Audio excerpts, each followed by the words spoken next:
Traveler. Huh? There's something that I'd like to do. If you could spare me yet another moment.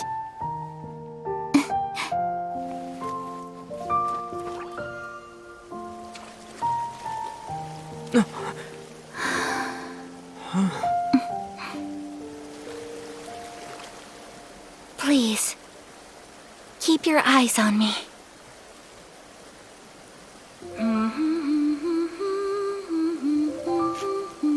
Ha ha ha.